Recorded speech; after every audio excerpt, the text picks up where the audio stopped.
Mirë mbrëma dhe mirë se gjemë shikues të nderuar, jemi bashkë sërish në emisionin ton dhe të ju e në gjithë një themë kështu, sepse kjo emision normal se realizohet për të ndjekur ju dhe për të sjellur informacione e detaje që kanë të bëjnë me mirëmbajtjen dhe parandalimin, por gjithsesi edhe trajtimin e qytetarëve nga smundjet e ndryshme. Sonte ne bashkë në studio jemi me një nga doktoreshat të cilat jo që nuk e njohin shikuesit e Provitës, sepse që nga jeta studentore, doktoresha Anila Belqishta, tashmë Shaqiri, ka qenë aktive si studente mjekësis, pastaj mjeke përgjithshme, një periudhë të gjatë, një dekadë të plot në shtëpinë e shëndetit në Shkup dhe me kënaqësi them, tash një vjet e gjysmë kemi doktoreshën dhe mund të gjejmë në Poliklinikën në Çajir si specialiste e ortopedisë. Doktoresh, është kënaqësi që kemi në studio si një nga specialistet ortopede shqiptare, nëse nuk gaboj të vetmet në vend, apo? Po, mirë se u gjeta së dia. Po, doktoresh, nga jo që ju e shihni të arsyeshme, unë do me thënë do ju lusë që njepni ca shqarime dhe ca detaje e informacione saj përket shërbime të cilat qytetarët e kësaj ane, do thotë të komunës së Çajirit dhe normal për rreth, mund të drejtohen tek kabineti i ortopedisë. Po. Sepse ne nuk kemi pasur, do me thëmë për çdo problem me kocka, me eshtra, me dhimbje në gjymtyr, apo probleme me kuriz është dashur të vizitojnë poliklinikat më largë. Po, kryesisht njësitë spitalore kanë qenë. Në qytetet më të vogla është shtëpia e shëndetit bashkë me spitalin, në një njësi shëndetësore, mirë po në Shkup e kemi shtëpinë e shëndetit e kemi njësinë vetë shëndetësore, ndërsa spitalet i kemi si njësi të veta shëndetësore. Shtëpia e shëndetit të Shkupit ka përafërsisht 11 poliklinika, prej atyre 11 poliklinikave, 4 poliklinika kanë ortoped, ose më saktë të themi 3 poliklinika kanë ortoped, ku përfshihen të gjithë kontrollat konsultative dhe specialistike ortopedike prej moshës të posalindur deri në moshën madhore. Do me thënë mundet nga screeningu, ehoja e ijeve, që ka qenë prej para ndoshta edhe 40 vjetëve në nivel të Poliklinikës të Bukureshtit, tash është zgjeru edhe në veprimtarinë e Poliklinikës të Çajirit, që një vjet e gjys mund të themi se në Poliklinikën e Çajirit u bën kushtet që të mund të hapen 3 hapësira, prej atyre një hapësirë të jetë për pacientët e mëdhej, ndërsa një hapësirë të drejtohet pacientëve të vegjël nga posalindja deri në moshën 14 vjeçare, ku përfshihen edhe kontrollat ehosonografike, njëjtë te Poliklinika e Bukureshtit, do me thënë ehosonografia e kukave, pastaj e kemi në Poliklinikën e Çajirit edhe magnetin dhe normalisht edhe rentgenografin.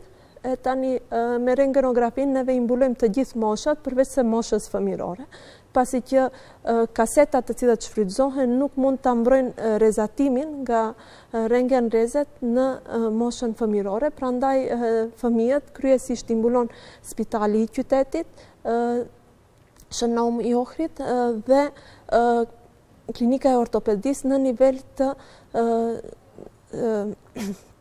klinikave universitare të Nën Teresës. Por diagnostikimi fillimisht bëhet në mjekësinë sekondare, ku jeni edhe ju në shtëpitë e shëndetit.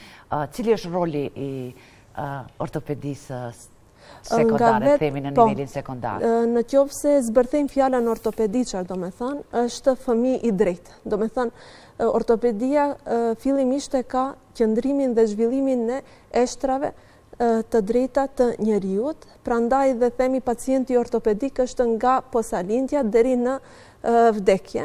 Ai pacient çdo herë do të jetë pacient ortopedik dhe këtu për shembull screeningu i cili bëhet është njëherë nga spitalet ginekologjike, do me thënë pediatrat në nivel të spitaleve ginekologjike bëjnë kontrollet e para të fëmijëve, ku mund të vërejnë ndonjë çrregullim nga aspekti i sistemit lokomotor, do me thënë muskuloeshtror, mirë po kryesisht pasi që displazioni i kukave ose i ijeve është një nga patologjit më të shpeshta dhe Maqedonia njihet si vend endemik për atë sëmundje, Testet e Barlowit edhe Ortlanit i bëjnë edhe pediatrat, me çka në qoftë se ata teste dalin pozitiv, me njëherë ju rekomandohet që javën e parë, në fakt prej javës të 6 të bëjnë kontrolin e parë ortopedike e sonografike. Jo çdo herë, pas gjyra klinike, do me thënë ajo e cila shifet si simptom, mund të jetë edhe qasje sakte diagnozës. Mirë po, ehosonografia është një prej metodave të arta që e definon diagnozën e punës, me çka edhe neve mundësojmë trajtimin e hershëm. Trajtimi çdo herë bëhet në nivel spitalor, mirë po një diagnostifikim në kohë mund të bëhet në nivel të poliklinikave. Pastaj duhet gjithashtu të përmendim edhe nivelin e preventivës shkollore, ku aty mjekët pediatrë të preventivës shkollore, kontrollat sistematike në nivel të shkollave që ripojnë, ajo ndihmon shumë për detektimin në kohë të çrregullimeve të boshtit kurizor, se cilët janë si çrregullime idiopatike të njëjtuna si kifoza, si skolioza. Apo jo fëmijët, kështu dhe një mjek normal i praksës së përgjithshme edhe pediatër mund të vërejë nëse kemi ndonjë. Qoftë edhe mjeku i përgjithshëm, mjeku am të cilin e kanë, mirë po në nivel pasi që bëhet fjalë për një grup më i madh i fëmijëve dhe ndoshta akoma jemi në atë fazë ku kontrollën të mjeku nuk e kemi një edukat familjare të imponuar dhe të kaluar në rutinë, sistemat sistematike shkollore ndihmojnë që të vërehen këto sende në zhvillim e sipër, pasi që fëmia gjatë moshës të parë 1 vjeçare ka rritjen e shpejtë. Do të thënë ajo është periudha kur njeriu më së shpejti rritet. Mirë po edhe faza e pubertetit, edhe gjithashtu edhe faza prej moshës 5 deri në 8 vjet janë këto 2 prej fazave kritike ku kemi rritje të shpejtë të eshtrave, me çka duhet një vëmendje pak më e veçantë tu përkushtohet. E sa në fakt ne jemi të informuar për këto? Dhe a vim me koha jo si prindër i sjedhin fëmijët? Se tani do fillojmë këtë emision më tepër me fëmijët e pastaj shohim për... Prindët janë, mendoj, prindët e sotshëm, prindët modern, janë më shumë të informuar për shkak se kanë edhe shumë media, përveç librave, edhe gazetave, kanë edhe media të informimit, siç është edhe interneti, mirë po edhe mediat televizive dhe radiot, të cilët vazhdimisht i informojnë, po gjithashtu edhe kurreshtja e tyre që të jenë prind sa më të ndërgjegjshëm dhe shembullor, i detyron që të vendohen më të vëmendshëm ndaj fëmijës të tyre, ajo të cilën mund ta ceki përveç aktiviteteve fizike të cilët duhet të përkushtojnë fëmijëve, se në moshën para 30 vjetëve nëse them, vetë aktiviteti fizik i fëmijëve, stili i jetës ka qenë që fëmijët të bëjnë më së shumti aktiviteti fizik. Tani për shkak të digitalizimit të edukimit, neve kemi problem se fëmijët më shumë rinë para kompjuterit se sa rinë në ambientet e jashtme. Edhe mbarën çfarë pozite, herë shtrit apo jo. Po, kemi mos aktivitetin e mjaftueshëm, edhe si shkak të dytë, pasi që nuk dalim aq shumë në diell, kemi edhe mungesë të vitaminës D. Kjo te fëmijët manifestohet si rahit, ndërsa te pjesa madhore manifestohet si osteoporos. Është një fenomen shumë interesant se kemi gra të moshës 35 vjeçare, që janë në pikun e tyre të reproduktivitetit, ku në një kontroll shumë të, si të thom, fillestare do të thoya apo jo, me ato më elementare apo jo? Vërehet se kanë shenja të osteoporosës. Dhe kjo është diçka simptomatike për shkak se qëndrimit edhe punës të atyre, sepse ata janë edhe në punë aktive, qoftë fizike, qoftë intelektuale, mirë po në ambiente të mbyllura, edhe mos qasja në dritën natyrore të diellit për një periudhë më të gjatë, në qoftë se më para 30 vjetëve dikundi 12 orë kemi qëndruar në diell, tash 12 orë jemi në ambiente të mbyllura fillimisht, ajo ndikon edhe në ndryshimin e metabolizmit të kocit. Konsiderohet se ashti si ashtë është si masë kompakte, mirë po në qoftë se e krahasojmë të njëjtin asht sot edhe mbas 6 muajve ose para 6 muajve, metabolizmi i atij ashtit ka ndryshuar edhe pse fortësia mbetet e njëjtë. Mirë po, në qoftë se shpjegojmë se sasia edhe cilësia e ashtit, në atë aspekt ndryshon cilësia. Sasia mund të jetë e njëjtë, mirë po cilësia ndryshon, prandaj që të jetë një asht i shëndosh i fortë, qoftë edhe muskulatura të jetë një muskulatur e shëndosh, duhet të ketë aktivitet fizik, të ketë mjaftueshëm vitamin D, këtu normale numrem edhe ushqimin e shumëllojshëm. përveç mineraleve, përveç kalciumit ose produkteve që qumshit çarthomi, duhet edhe të gjithë mikroelementet tjera të cilat ndihmojnë në mirëmbajtjen e sistemit lokomotor. Po. Doktoresh, le të shkojmë me problemet më të shpeshta që ju si ortopede i keni hasur, domethënë, në kabinetin e juaj. Po. Në qoftë se flasim për fëmijët, i mbulum patologjitë më të shpeshta të fëmijëve. Nuk i numërum vetëm neuropatit të fëmijët, gjithashtu edhe sëmundjet e lindura të sistemit nervor, siç është paraliza cerebrale dhe disa sëmundje tjera kongenitale, të cilat shkojnë paralele dhe me sindrome në nivele pediatrike, mirëpo ato i mbulon kryesisht ose në kohë i detekton edhe pediatrat, i detektojnë, kështu që ata fëmijë gjithsesi marrin një trajtim në kohë. Nga mosha e mesme e kemi lumbojshiallgin për shkak qëndrimit të ndetur edhe qëndrimit jo të sakt. Në moshën gjithashtu këtu janë edhe pasojat e skoliozave dhe kifozave nga pozita e qëndrimit në vendin e punës, mirë po edhe gjatë zhvillimit të tyre, si në periudhën e adoleshencës.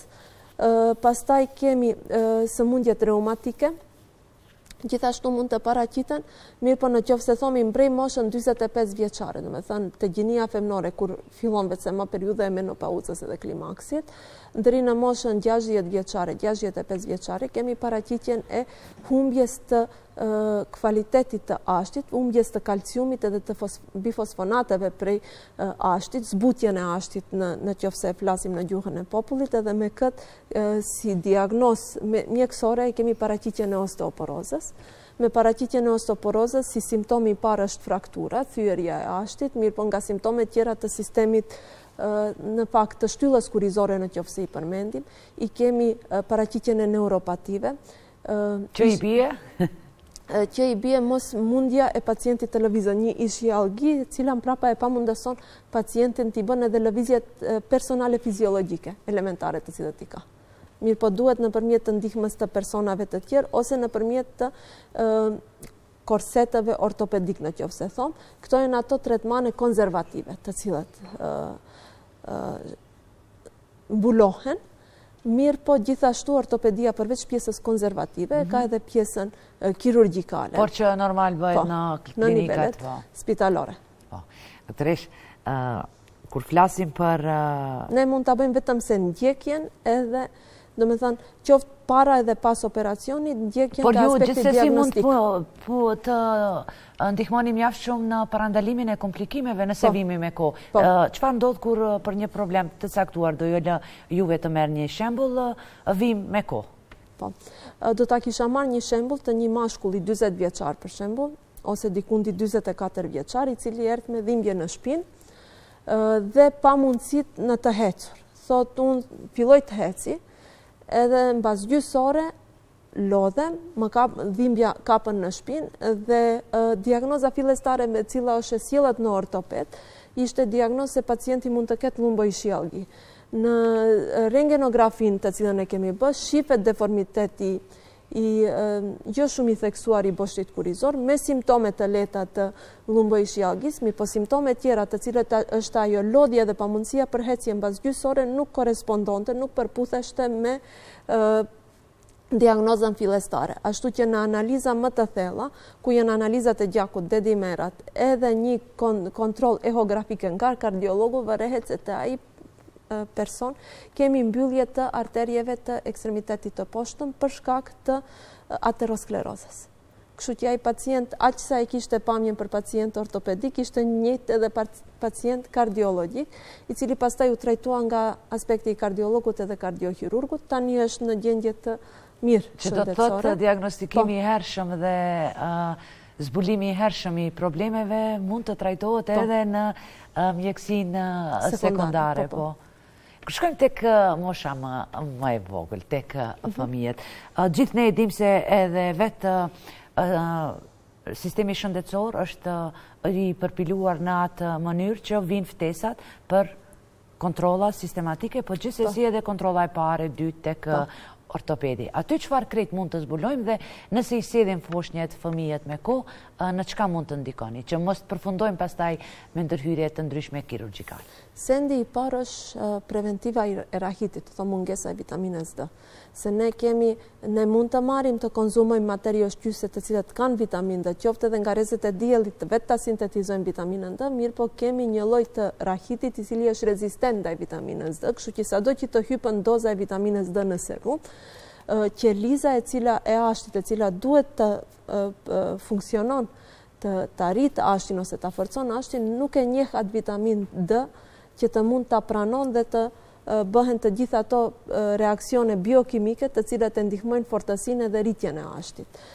Gjithashtu këtu mund të vërehen edhe patologjitë e ashtit, ku kemi paraqitjen e ashtit të butë, ose ne këto e njohim si fëmijët prej qelqi. Këto fëmijë zakonisht në lëvizje me forcë shumë të vogël kanë thyerje të eshtrave.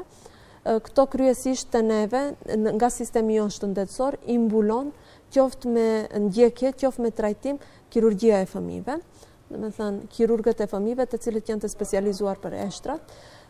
Pastaj duhet të përmendim nga aspekti i skriningu, siç e thash, displazionin e kukave. Ajo është ajo të cilën ku neve mund të bëjmë një hap më të madh, dhe gjithashtu deformitetin e shputës të këmbës, e cila paraqitet qoftë nga aspekti i sindromave, 2-3 diagnoza të cilat përputhen njëna me tjetrën. Zakonisht pacientët të cilët kanë deformitet të ijeve mund të kenë dhe shputa jo të drejta, do me thënë shputa të mbledhura. Ne ato nga aspekti mjekësor i kemi si equinovarus të njoftun, mund të jetë në njëra shput ose në të dy shputat e paraqitur, një në 1000 fëmijë të posalindur mund të nga kjo patologji. Te këto fëmijë sa më herët fillojmë me trajtimin, aq më mirë është prognoza më andej, këpuca adekuate të cilat edhe nuk ka nevojë për operacion. Do me thënë, sa më shpejt bëhet trajtimi konservativ, ndoshta edhe plotësisht operacionit. Kemi rezultate ku nuk ka nevojë as pak të bëhet operacion, do me thënë vetëm se me gipsimin dhe pozicionimin e mirë të shputës të këmbës, indet e buta dhe muskujt adaptohen në pozitën e re të eshtrave, ndërsa ashti për shkak të qumshtit të cilët e konzumon qoftë nga nëna, qoftë nga produktet e tjera të adaptuara, arrin atë fortësinë që të mund ta mban atë pozitë. Zakonisht deri në 6 javë bëhet gipsimi, mbas 6 javëve vazhdohet edhe me terapinë fizikale. Për ortopedin duhet të cekim se një ortoped pa një terapi fizikale, do me thënë duhet të jetë në bashkëpunim të kusht edhe me mjekun e fiziatër, edhe me fizioterapeutët, sepse veçanërisht të mosha fëmirore, një bashkëpunim i ngushtë në mes të fizioterapisë edhe ortopedëve si ndjekës të procesit, jep një rezultat të suksesshëm në qoftë se kemi një bashkëpunim të shëndetshëm. A i kemi këto bashkëpunime? Shpaku në shtëpinë e shëndetit? Apo edhe aty po nëse ju nuk jeni këtu për të sqaruar shumë pse nuk ka termine, besoj që do kemi edhe nuk është puna e termineve, është kushteve apo çfarë? Kushtet se për momentin në nivelin ton, vetëm se në nivelet spitalore kemi atë nivel të edukimit edhe të përgatitjes të fiziatrave dhe fizioterapeute për trajtime. Nuk flas për institucionet private, flas për institucionet shtetërore të cilat janë, ndërsa në nivel të poliklinikave dhe për shkak kushteve, se ato fillimisht duhet bëhen kushtet fizike, pastaj edhe edukimi i personelit që në bazë të asaj nëse themi kemi trajtim vetëm se të moshës madhore mundemi. Do me thënë fëmijët të cilët janë në rritje dhe zhvillim të sipër deri në mbarim të pubertetit, deri në 18 vjet, nuk mund t'i trajtojmë sepse për ato duhet kushte specifike, qoftë po të folim për metoda tjera fizioterapeutike, ose kolegët e mjekësisë fizikale të cilët mund t'i përmendin, duhen kushte të veçanta për fëmijët në krahasim të cilët ne i bëjmë për të rriturit. Ju e përmendet se sidomos tek më të rriturit, do me thënë fëmijët gjatë rritjes, varësisht se në cilën moshë janë, paraqiten edhe njësër problemesh të cilat probleme zhvillimore, po, nuk keni mundur t'i detektoni, sepse ndoshta nuk i kanë pasur. Limbja e gjunjëve, kur një fëmijë rritet, qoftë mashkull apo femër, zakonisht ankohen dhambin gjunjët. Është normal apo jo? Dhe na sqaroni këtë. Edhe nga ana tjetër, kur duhet vizitohet një fëmijë për cilin besojmë, mendojmë, edhe shohim ne si prindër se është në rregull, por ja që kur e sjellim tek një ortoped, marrim ndonjë diagnozë. Një ndër diagnozat është qëndrimi, zakonisht fëmijët deri në moshën 9 vjeçare, din të rinë më shumë në gjunjë. Edhe për shkak pozicionit të tyre në gjunjë, ata e kanë anglisht si e thomi knock knees, ose X, në formë të X-it i kanë gjunjët, për shkak të atij pozicionit. Zakonisht që në kontrollat e para të fëmijëve ose që kur e bëjmë kontrollin e parë në 1 vjet e gjys se fëmiu hecën, thomi që fëmijët duhet të ulen në pozitën e turqive ose kam kryq, me atë neve mundësojmë që stresi i cili bëhet nyjes të gjunjit gjatë pozitës drejt, qoftë edhe gjatë pozitës qëndrimit i ulët, të jetë në mënyrë minimale, me çka mundësohet rritja e pjesës të tibies, ajo është ashti kryesor i nëngjunjit, se nëngjuni bëhet prej 2 ashtrave, mirë po kjo është ashti kryesor i nëngjunjit, cili e bartën peshën trupore. Te fëmijët deri në 14 vjet, kjo zona aty e rritjes është aktive dhe është një ndër zonat të cilët në fund mbyllen. Edhe tani, parashtrojë pyetja, duhet t'i sjedhim apo jo në ortoped? Po. Sepse këtyre fëmijëve të cilët kanë dhimbje të gjyve, neve u preferojmë pushim, përderisa dhimbja është me intensitet shumë të lartë, kur qetësohet dhe këto fëmijë derisa e kanë dhimbjen me intensitet të lartë, nuk duhet të bëjnë sport. Kur qetësohet niveli i dhimbjes, bie në intensitet pak më të ulët, preferohet prej sporteve noti. Noti është një i cili, edhe pse është një nga metodat më të vjetra, mendoj që në fillim të shekujve kur ka filluar të zhvillohet ortopedia, më thonë hidroterapia dhe noti ka qenë një ndër bashkëudhëtarët e trajtimeve ortopedike. Është avancuar më mërmenja edhe me tani fizioterapinë apo jo? Prap do të thomë që të kalon dhimbja duhet noti. Njëkohësisht këtu prap do ta përmendim edhe rrezikjen. Noti në hapësira të hapura, bashkë vepron bashkë edhe me rrezikjen. Cilat janë ato? Me rrezikjet. Me rrezikjen. Rrezet e diellit. Edhe vitaminin D. Vitamina D. Ndërsa këtu kemi edhe një në qoftë se fëmiu i vogël, ndoshta 7 vjeçar, se prej në 5 vjet deri në 9 vjet një patologji e shpesh çartomi neve ndezje e nyjes ose sinovite. Ajo është nyja vetë nyjet topthore, nyjet e kukave, të gjunjëve dhe të krahëve dhe të bërylit, janë prej nyjeve sinoviale, të cilët prodhojnë lang sinovial, kanë 2 mbështjellës. Zakonisht kur bëhet një hiperaktivitet, një angazhimi tepër i nyjes, fillon ajo nyje të prodhon më së shumti lëng dhe me atë anjet. Kur anjet një nyje, fillon edhe dhem. Ose në gjatë periudhës të çanjes, ajo dhimbje bëhet me intensitet edhe më të lartë.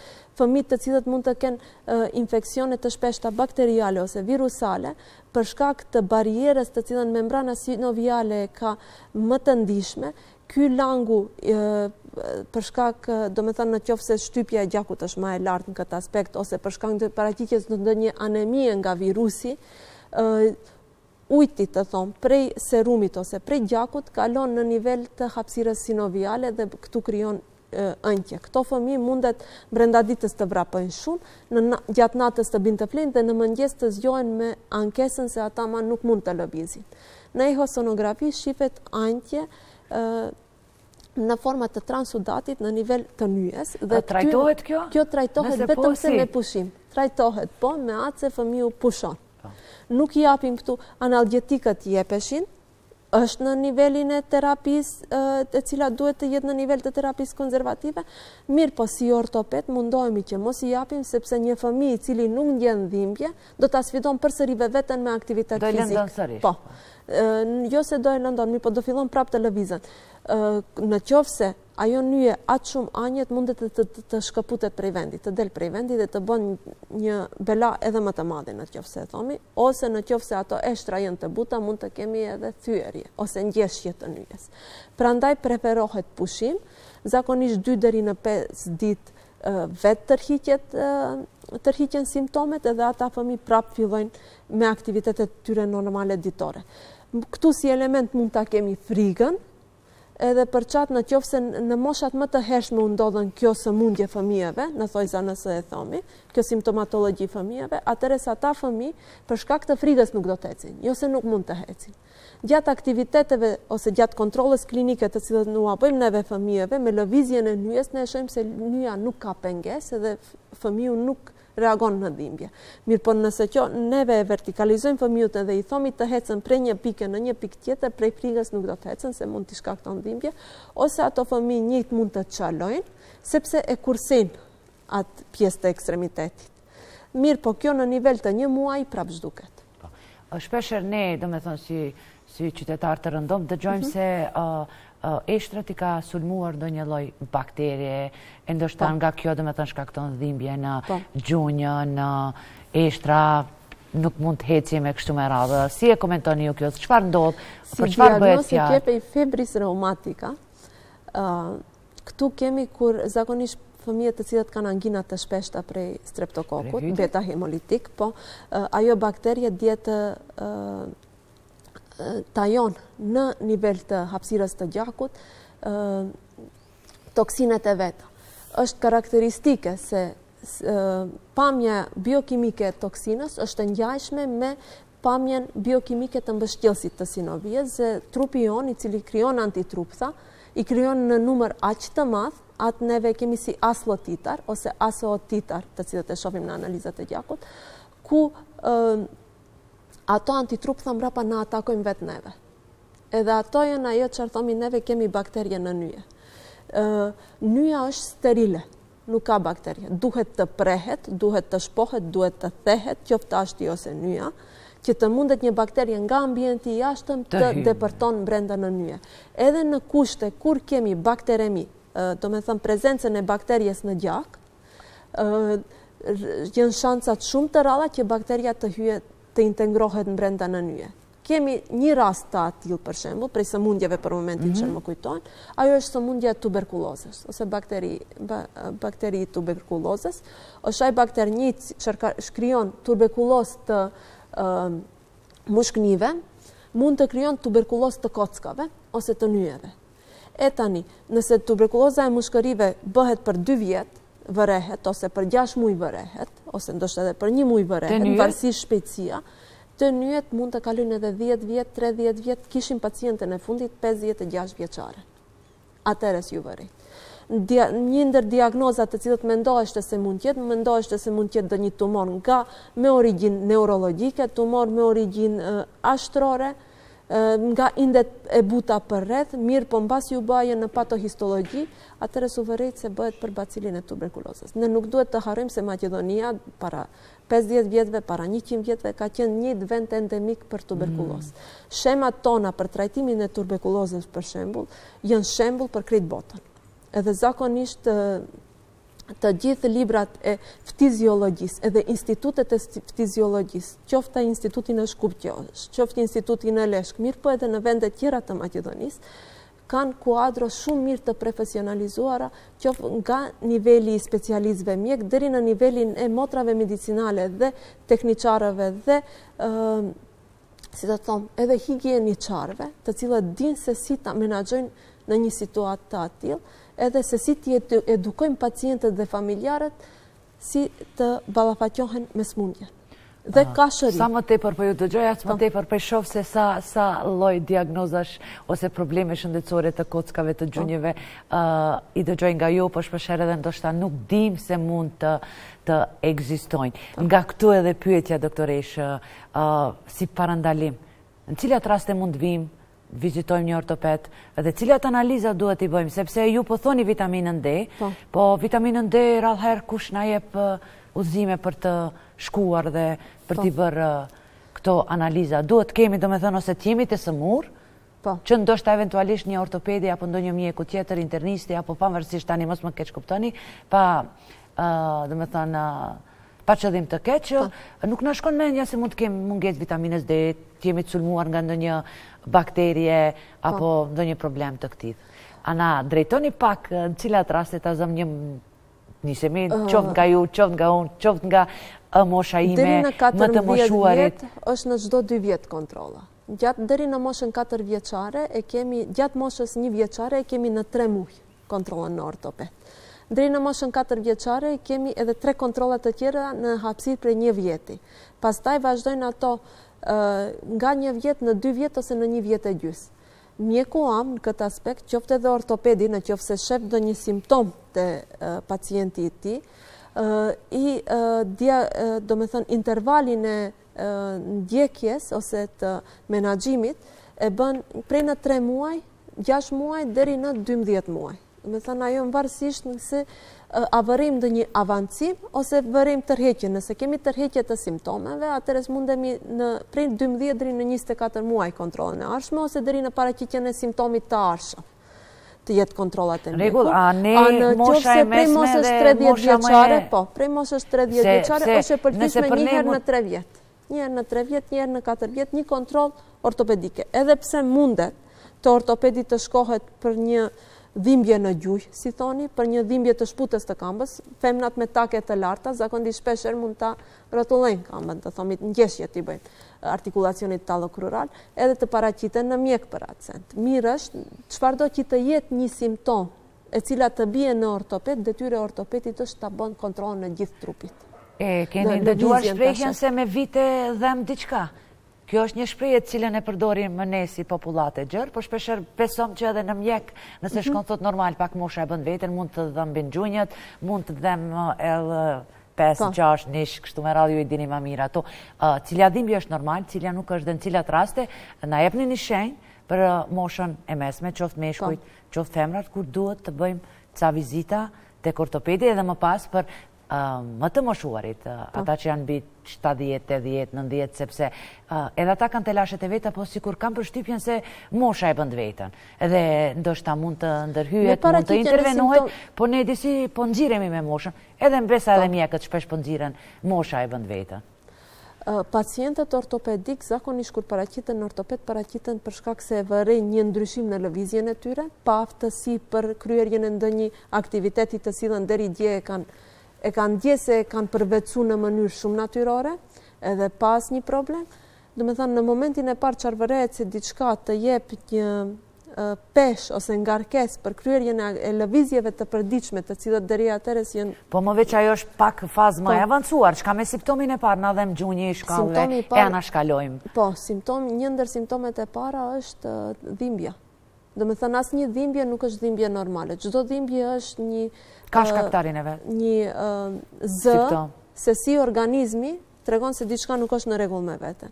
Prap do të thonë, mjekët e mjekësisë primare, doktorët e mjekësisë primare janë ato të cilët në kontakt të parë me pacientin edhe duhet një anamnezë mirë të bëhet. Preferohet në 2 ose në 3 vjet të bëhen kontrollat te ortopedi. Pastaj besoj keni dëgjuar doktori shprehjen edhe për gratë të cilat kanë lindur 2-3 fëmijë, po qoftë edhe një, kanë problem me unazat. Edhe në cilat raste është doktorisht them, në momentin kur gruaja ma nuk është mendoj se duhet flasim më shpesh, besoj se do flasim. Shpeshherë kemi dëgjuar normal se ke lindur fëmijë, ka lëvizur unaza e kështu me radhë.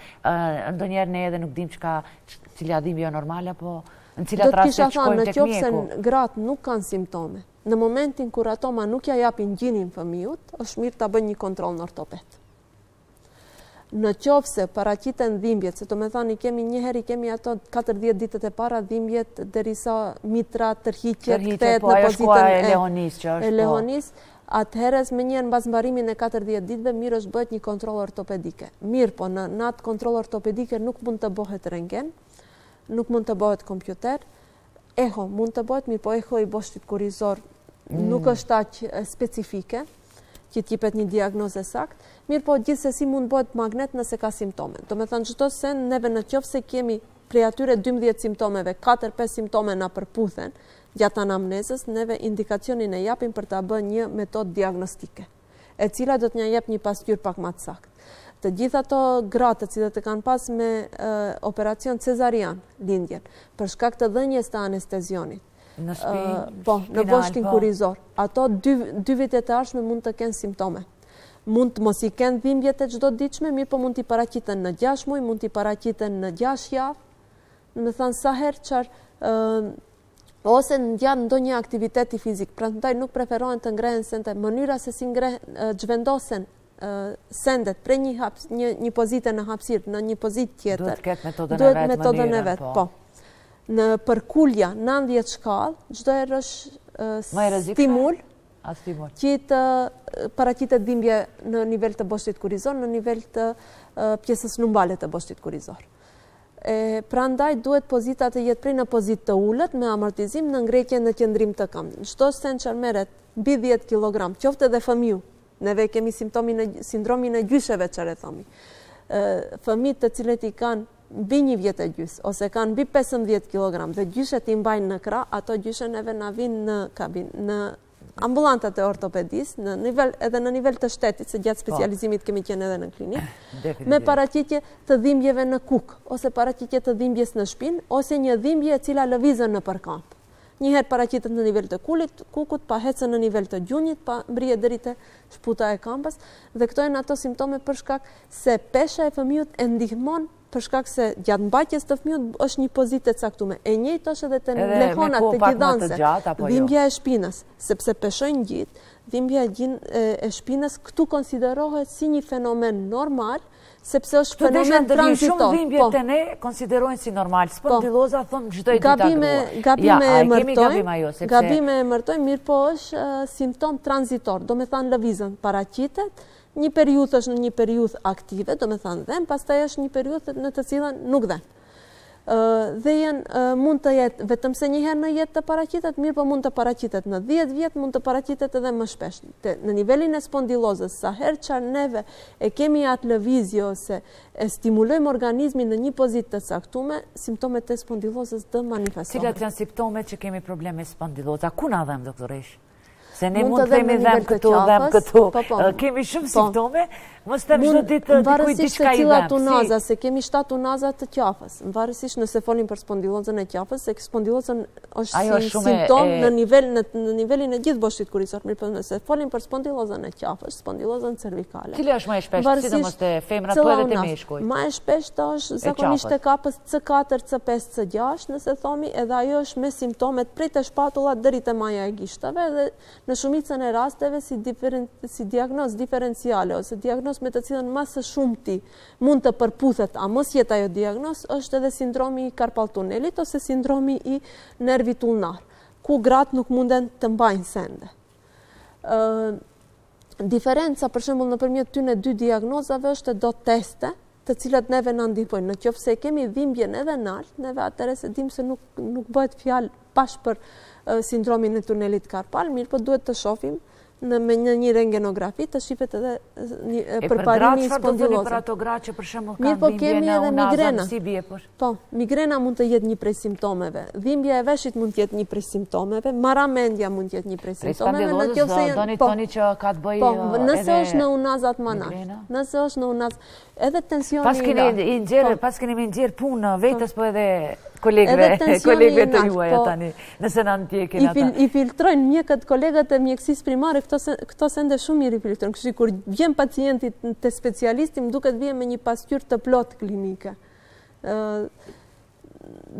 Unë jam shumë falenderuese për mjekët e mjekësisë primare, sepse shumë mirë, në atë aspekt sistemi shumë mirë është të funksionu se në mënyrë në kohë filtrohen sendet dhe vijnë pacientët. Mendoj se ne si popullat e kemi marrë pak si më qetë.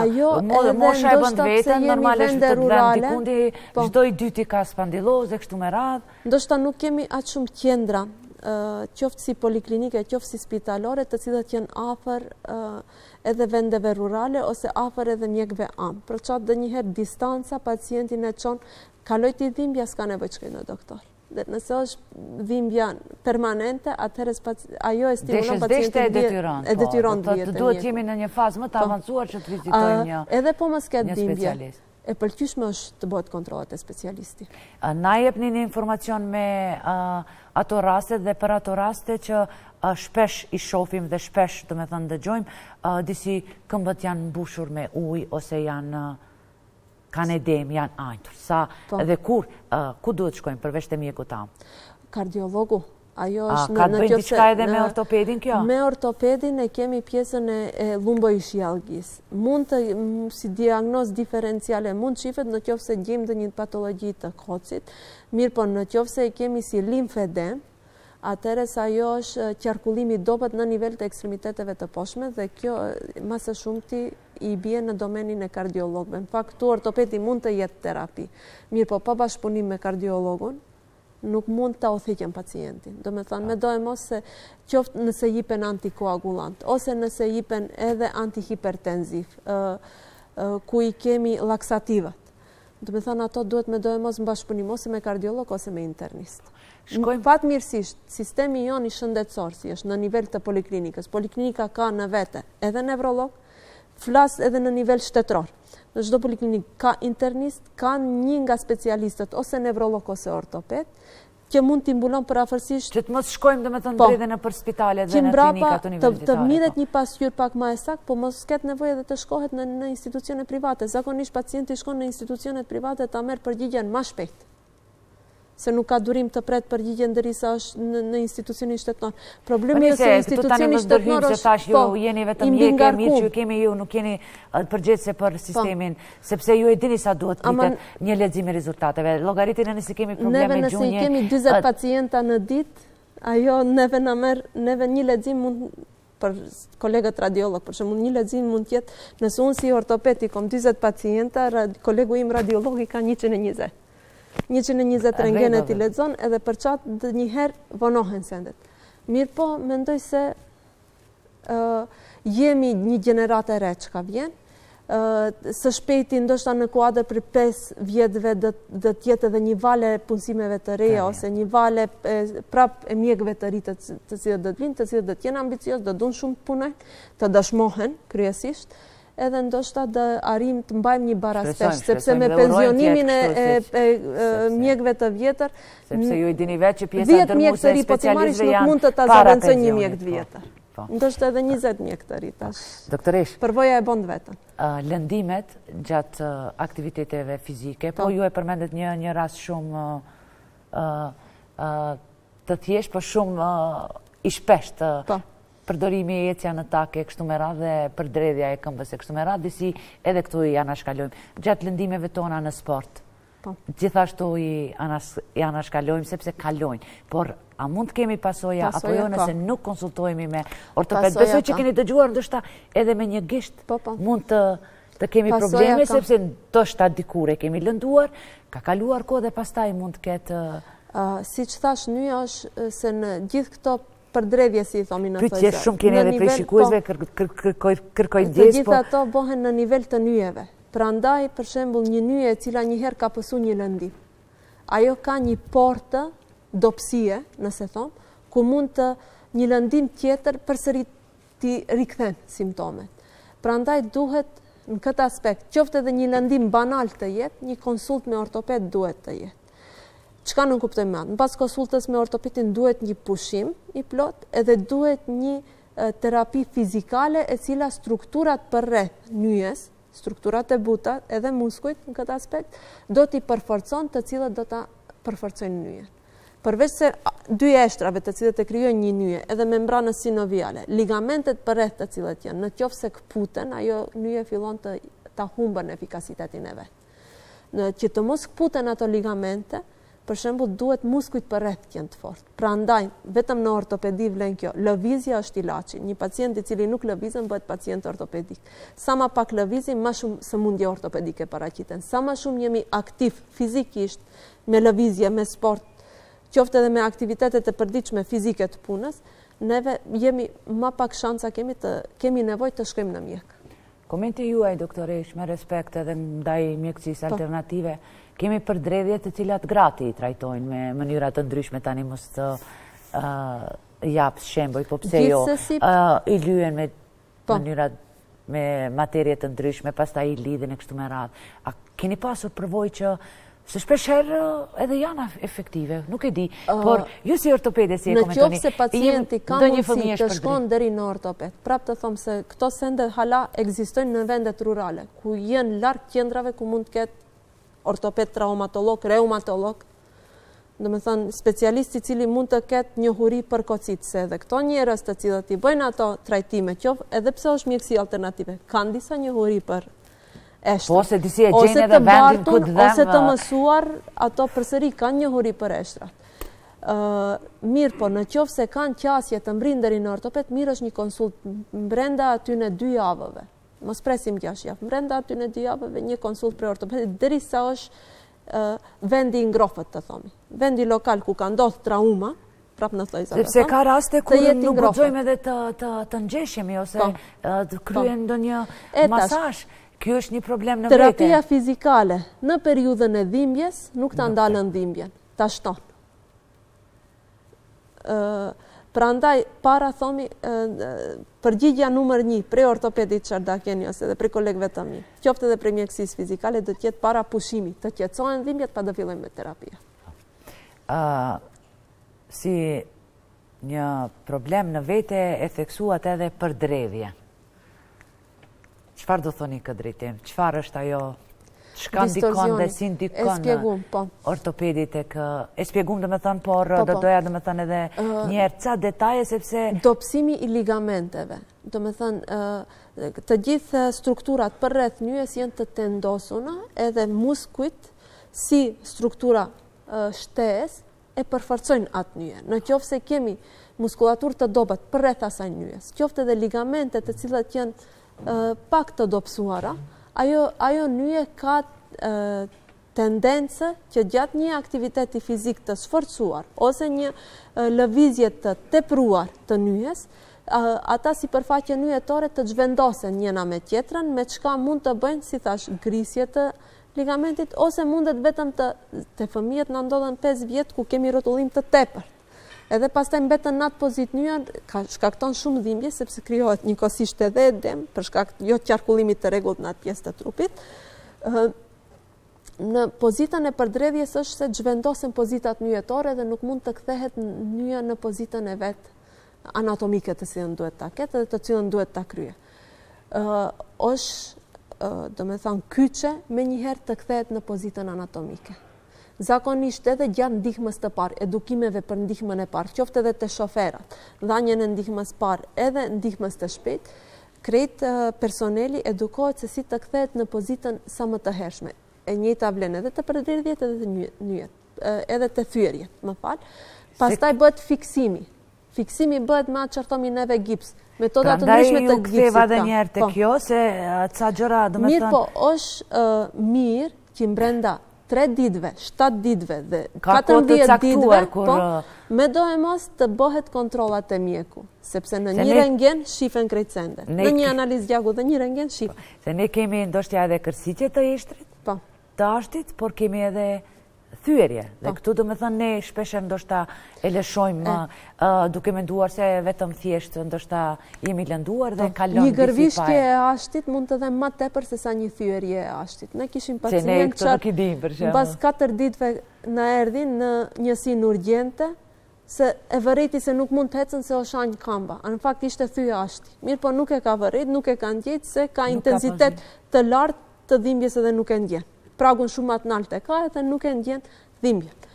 Mirë, po kishim edhe raste ku një gërvishtje thjesht, do me thënë, jo gërvishtje e lëkurës, mirë, po në këtë aspekt për shkak përdredhjes, gërvishtje e ashtit, mundeshte deri në 6 muaj të shkakton dhimbje pacientit, pse se sipërfaqja periosti i ashtit, ajo është mbështjellësi i sipërmi i ashtit, ajo është i stërmbushur me fije nervore, me mbarime nervore, me çka edhe ndjeshmëria ma e madhe është në atë nivel, sesa në pjesët tjera të ashtit. Doktore, shka me ato informacione që gjatë gjithë kohës po i marim, nëse kemi gjunjë të dopt, kemi dhimbje në gjunjë, në kocka e kështu me radhë, ju përmendet vitaminën D, jo rasisht ne i dim atë se dhe vetë foshnjëve japim me muaj të tërë, apo jo vitamin D.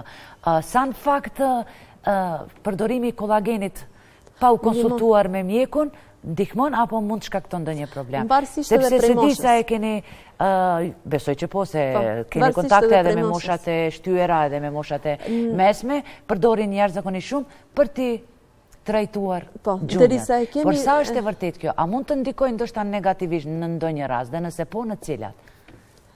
Për momentin nuk më kujtohet, po do ta bëjmë kështu një elaborim. Derisa është aktive faza e rritjes, kollageni mund të prodhohet, mund të regjenerohet.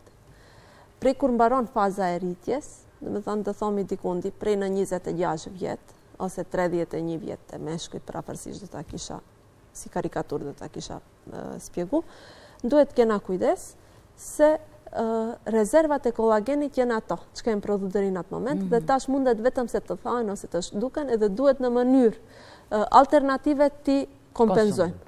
qofta e nëpërmjet konzumimit të Po mirë, si mund produkteve ta të dim neve mishit se edhe kemi të kocit. deficit të kollagenit? Cilat analiza duhet t'i bëjmë? Sepse Nuk ka analiza. Është ka vetëm se ndonjë rentgeni. shenjë? Ajo zakonisht vërehet në rentgen. Ndryshimi i konturave të ashtit zakonisht vërehen në rentgen. Preferohet të miret, po kollageni i cili miret, tash kollageni i ashtit është një lloj i kollagenit, mirë po kollageni i lëkurës edhe i flokut është krejt tjetër lloj. Krejt tjetër lloj i kollagenit. Kemi një mis prap këtu kërkojnë Mjafton të djesë. jetë ushqimi shumë llojshëm. Në periudhën kur nuk kanë pas njerëzit kollagen, kanë hangër supa prej eshtrave, supa të peshkut. Do të thënë konzumimi i peshkut, jemi në atë gjenerat ku kanë për konzumimi i supës prej eshtrave. Ai gelatini i ashtit çfarë është? Ai është një resurs natyror i kollagenit në qoftë se thomi. Do të thotë nuk jeni kundër nëse kemi dhimbje në gjunjë, përdorim kollagene? Ama duhet para të shifet çka është shkaku i dhimbjes. Do të thonë para se me shkute... Para se të konsumohet, duhet të sigurohet se çka është shkaku i dhimbjes, se mund të ketë shumë sende. Po, doktorish, them 3-4 minuta, 5 minutat e fundit për gjithçka që mendoni se duhet ju si specialiste ortopedisë të na informoni para se gjithësh në kontekst të një ortopede specialiste që është e punësuar në shëndetësinë sekundare, ku gjithçka do me thënë fillon. Qoftë diagnostikimi i ershëm dhe nëse diagnostikohemi me kohë, vjen edhe trajtimi me kohë. Pa të shkuar në klinikat ku... Unë kisha thënë çdo person prej në moshën 40 vjeçare, qoftë prej në moshën 35 vjeçare, ta ketë një kontroll në ortoped. Në qoftë se nuk e ka bë, ose në kuadër të 3 vjetëve, ta bën një kontroll në ortoped. Çdo sëmundje internistike mund si pasoj të lenë edhe ndonjë simptom ortopedik, ose të jetë shkak për një sëmundje ortopedike në kohë afatgjate. Kështu që në qoftë se çdo pacient i cili merr terapi, por në qoftë se ato pacienta nuk marrin terapi, një herë në 3 vjet mirësh një kontroll edhe te ortopedi të bëhet. Të gratë, të cilat janë prej moshës 45 vjeçare, do me thënë kur u vije menopauza, në qoftë se u vije menopauza, prej vitit të parë, maksimumi viti i 3 mbas menopauzës, me do e mos duhet kontroll në ortoped, sepse mund të ketë paraqitjen e simptomave të osteoporozës. Në qoftë se ne e vërejmë prej në kohë, para osteoporozës e kemi osteopenin, dopsimin e kalcifikimit të ashtit. Neve mund të kompenzojmë atë me produkte ushqimore. Veçanërisht gratë dhe burrat të cilat pensionohen, do me thënë neve në atë vitin e parë mbas pensionimit, kjo është një simptom i përgjithshëm. Të gjithë njerëzit jemi më pasiv duket. Sëmuhen, për shkak të pasivitetit. Prandaj me do e mos duhet një kontroll në ortoped. Duhet të gjejmë mënyra alternative për rikthimin e aktivitetit tek ajo grup moshë. Do me thënë, duhet një brenda atyre 24 orëve në atë planin ditor të cilën e kemi, duhet të kemi kohë për vetveten ku do të kemi aktivitet fizik me vetveten. Ajo ndikon edhe nga niveli psikologjik, na freskon, mirë po edhe nga aspekti ortopedik neve na mban më të shëndosh. Edhe një këshill për moshën shumë të shtyer. Më të moshuarit, mbi 80-85 vjeç, të cilët më veç nuk mund të qarkullojnë, sepse prap themi edhe për ta fatkeqësisht gjatë gjithë kohës po nxirremi me moshën. Mosha e bën të veten. Si ju do i kishit sqaruar këtë ose një këshill për ta, të lëvizin apo jo, sepse edhe ata nuk janë të sigurt, mund të rrëzohen dhe duke dashur të parandalojmë ato të lëvizin, mirë po mos marrin aktivitete të sforcuara. Zhvendosjen e mobiljeve në shtëpi, jo. Kryerjen e aktiviteteve personale fizike çfarë kanë? Higjienore, po. Ushqimore, po. Qarkullim rreth ambientit të shtëpisë, po. Ajo ndihmon. Do me thënë qoftë edhe po të jenë në nivel banesor, me 50 kvadrat. Një lëvizje në 45 minuta, mbas çdo 45 minuta, një lëvizje hardcore të thomi në thojza. Prej dhomë në dhomë. Prej dhomë në dhomë, mjafton për riqarkullim. Kur kemi riqarkullim të strukturave të trupit, se në qoftë se ne nuk lëvizim, krejt gjaku koncentrohet në organet vitale. Gjatë lëvizjes koncentrohet në organet të thomi në thojza sekundare, në ato ekstremitetet i konsiderojmë.